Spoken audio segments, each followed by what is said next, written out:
Hello everyone! This is me, Canopy, ang inyong lingkod. So, ang okay naman sa inyong lingkod. Pero ayun nga, hello everyone, my name is Kenna. And today, for tonight, just the correct answer. The joke. I'm gonna be doing my skincare routine at night that no one asked for. Sure. Wala naman nagtatanong, pero gusto ko lang i-share. So, as someone na oily ang skin sa face, this is usually what I do every night para naman, kunwari fresh. Kunwari fresh. Pero kung ano nga, iba-iba. Kung nilalapit sa akin yung mga mata kasi baka magulang ko. Mapagpakay sa mukha niyo, pero huwag na tayo magpaligoy-ligoy pa. Ang una kong ginagawa ay naghihilamos ako and I use this I don't know, sabi na Nivea or Nivea, kung ano man ang tamang pronunciation, yun ang sundin nyo. So, itong ginagamit ko, Nivea Facial Scrub.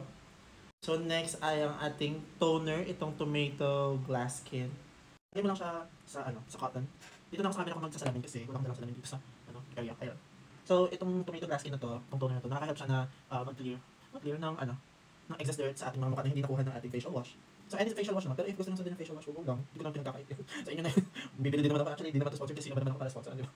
Sino ba naman si Kela Pia? Sa hanggang sa gilid-gilid guys. Dahil na dito sa area ng likod ng tenga. Pagtapos na ng mukha nyo, i-ano nyo. Make sure na sali na dito sa likod ng tenga. Kasi, yan yung mga nakakalimutan natin sa mundahan ko naliligo. Even talaga guys, para pantay ang kulay ng mukha. Para naman itong mukha lang, diba? Sa pagod ng mukha ko, tapos dito itim. Hindi siya event. So, dapat akma. So, ayun. Ito, medyo madumi pa rin pala ako. Then, let it dry. Para malagay na natin yung next. Hindi ko alam kung tama tong pagkakasunod-sunod ko Pero ito lang ang steps na ginagawa ko sa buhay ko. So kung may mali man akong ginagawa, comment nyo na lang dyan para makorek ko yung sarili ko. Hindi naman ako perfect, pero pwede naman. Huy! Babad na ako dito. Ang next na nilalagay ko, ang aking moisturizer ay itong Dr. Althea 345 na Relief Cream. Ayan, kung nakikita nyo. So, sa TikTok shop ko lang siya in order. So, this is 345 and the other one is, I think, 147.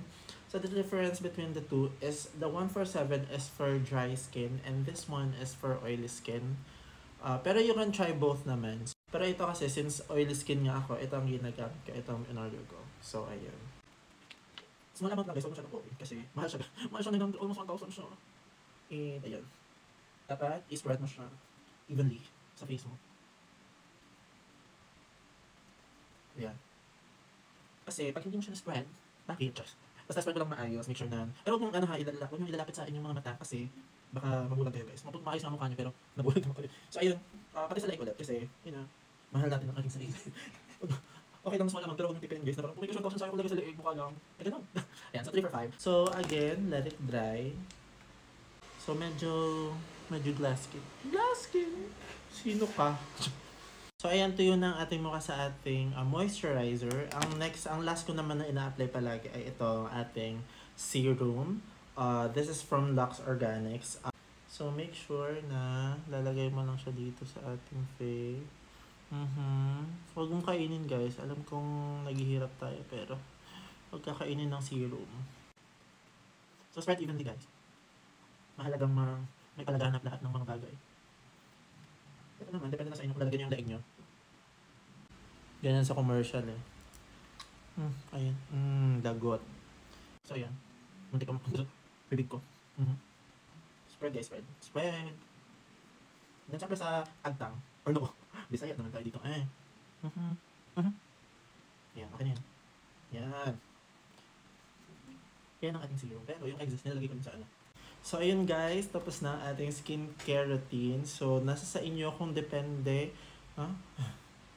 So, nasa sa inyo kung susundin nyo ang mga products na ginagamit ko or you will use another product. Kasi marami namang options sa market, diba? Like sa Watson, sa online. So, depende kung gaano kahiyang ang skin nyo sa isang product. Pero ako kasi siguro swerte ako kasi nga hindi ganun kasensitive ang face ko or makapal lang talaga ang face ko or makapal lang talaga siya, hindi natin alam pero thankful ako doon.